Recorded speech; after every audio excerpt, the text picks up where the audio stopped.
తెల్లవార్లు 2 రోజుల పాటు మా ఇల్లు సీలేసి పోలీస్ అధికారులు అందరూ మా ఇంటి దగ్గరే పడుకుని ఈ రకంగా చుట్టుపక్కల వాళ్ళందరిలో కూడా పలకరించడానికి భయపడేటువంటి ఒక భయానక వాతావరణాన్ని క్రియేట్ చేశారు. అసలు ఇదిగాక నా ఫోన్లని నేను గవర్నర్ని కలిసిన తర్వాత నా 2 మొబైల్ నెంబర్స్ ఆనాడు నేను ఉపయోగించే 2 మొబైల్ నెంబర్స్ని ఇంటెలిజెన్స్ డీజీ గారు ట్యాపింగ్ చేశాడు. నేను చేస్తున్న ఆరోపణ ఆధార సహితంగా చేస్తా ఉన్నా. నా ఫోన్ని ట్యాపింగ్ చేసి పిఎస్ఆర్ ఆంజనేయులు నన్ను బెదిరించాడు.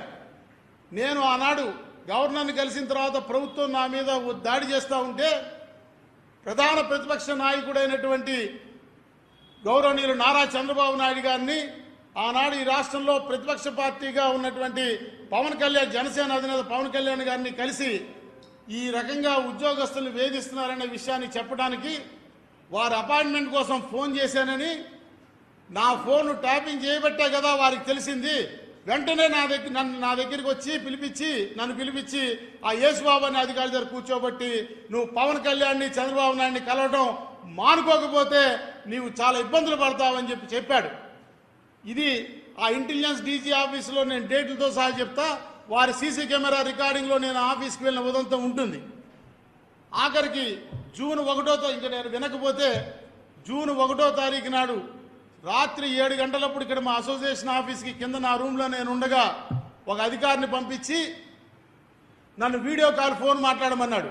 ఆనాడు ఇప్పుడు నా ఫోన్లు వాళ్ళు ఏదైతే పట్టుకుపోయారో 7780729097 అనే నా మొబైల్ నెంబర్తో వారికి వీడియో కాల్ మాట్లాడిచ్చారు.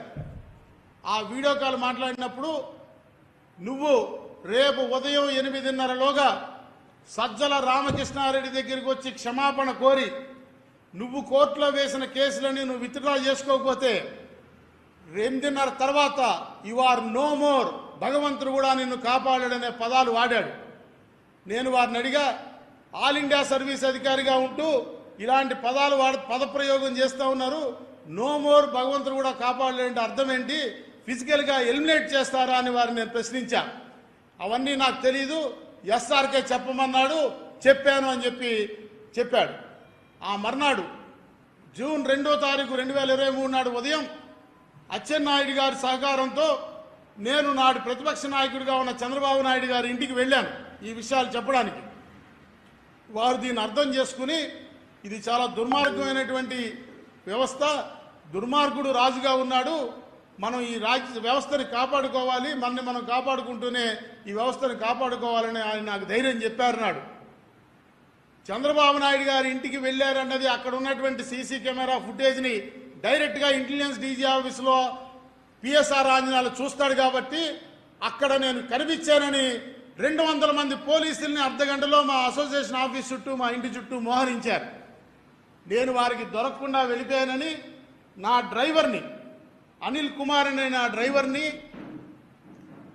పట్టుకు వెళ్ళి విజయవాడలో 4 పోలీస్ స్టేషన్స్, మొట్టమొదట లెనిన్ సెంటర్లో ఉన్న పోలీస్ స్టేషను, తర్వాత పశువుల ఆసుపత్రి దగ్గర ఉన్న పోలీస్ స్టేషను, ఆటోనగర్లో ఉన్న పోలీస్ స్టేషన్కి తిప్పి అతన్ని నానా హింస పెట్టి కొట్టి, బట్టలు ఇప్పదీసి కొట్టి, అతన్ని కొడుతూ నన్ను ఎక్కడ దింపావు మీ సార్ నేను అడిగితే నాకు తెలియదంటే అతనికి నా కారు చంద్రబాబు నాయుడు గారి ఇంటికి వెళ్ళినటువంటి ఫుటేజ్ని చూపించి ఇదిగో చంద్రబాబు నాయుడు గారి ఇంటి దగ్గర దింపావు, అక్కడి నుంచి ఎక్కడికి తీసుకెళ్ళావు అని చెప్పి అతన్ని కొడితే ఆ కొడుతున్నటువంటి సమయంలో ఏసీపీ భాస్కర్ రావు ఫోన్కి సజ్జల సార్ అనే పేరుతో కాల్ రావటం, దొరికాడా చెప్పాడా, ఆ సూర్యనారాయణ ఎక్కడున్నాడా దొరికాడా అని ఆయన అడగటం, లేదు సార్ అని మీరు చెప్తే దొరికితే నన్ను క్షమించాలి ఈ పదప్రయోగం చేస్తున్నందుకు, ఏసేండి ఆ లంజా కొడుకుని అనే మాట సజ్జల రామకృష్ణారెడ్డి అన్నట్టుగా స్పీకర్ ఫోన్లో మా డ్రైవర్ విన్నాడు. అంటే ఉద్యోగుల జీతాలు పెన్షన్లు ఇవ్వండి, మా సొమ్ము మాకు చెప్పకుండా దొంగతనం చేసేయండి అని అడిగితే చంపేమనేటువంటి పరిస్థితి ఆనాడు ఈ రాష్ట్రంలో ఉంది.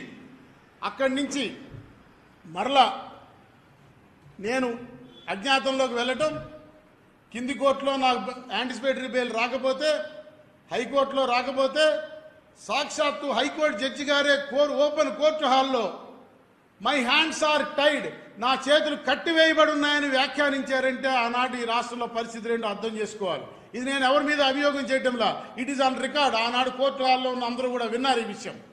తదనంతరం నేను సుప్రీంకోర్టులో యాంటిసిపేటరీ బెయిల్కి వెళ్తే నాకు ఇంటీరియం యాంటిసిపేటరీ బెయిల్ మంజూరు చేస్తూ సుప్రీంకోర్టు డివిజన్ బెంచ్ సెప్టెంబర్ 15వ తారీఖు నాడు we know what is happening in Andhra Pradesh అనేటువంటి వ్యాఖ్యానం చేసిన విషయం దేశం మొత్తం చూసింది. ఆంధ్రప్రదేశ్ రాష్ట్రంలో జరుగుతున్నది ఏంటో మాకు తెలుసు అని నా ముందస్తు యాంటిసిపేటరీ బెయిల్ని వ్యతిరేకించినటువంటి ప్రభుత్వ ప్లేడర్ సమక్షంలో ఆనాడు సుప్రీంకోర్టు వ్యాఖ్యానించింది. ఇంకా దారుణమైన విషయం ఏంటంటే, నా సుప్రీంకోర్టులో యాంటిసిపేటరీ బెయిల్ రాకుండా ఉండడానికి ప్రభుత్వం 25 లక్షల రూపాయలు అధికారికంగా ఖర్చు పెట్టింది.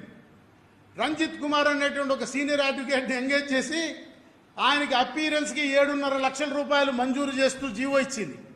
ఆయన 4 సార్లు అపీర్ అయ్యి ఆ సొమ్మును తీసుకున్నారు. దానిలో 10% ఏఓఆర్కి చెల్లించాల్సి ఉంటుంది విధాన నిర్ణయం ప్రకారం. ఆ మేరకు నా యాంటిసిపేటరీ బెయిల్ వ్యతిరేకించడానికి దాదాపు 30 లక్షల రూపాయలు నాటి ప్రభుత్వం ప్రజాధనాన్ని దుర్వినియోగం చేసిందనే విషయాన్ని మనవి చేస్తూ ఉన్నాం. మరి అంత దుర్వినియోగం చేసిన బెయిల్ అడ్డుకున్నటువంటి ప్రభుత్వం నేటి వరకు ఆ పోలీస్ అధికారులు ఎందుకు నా మీద ఛార్జ్షీట్ పెట్టలేకపోయినారు? కనీసం ఎందుకు నన్ను విచారించి ఏమి విచారించారో సమాజానికి చెప్పాల్సినటువంటి అవసరం ఉన్నది.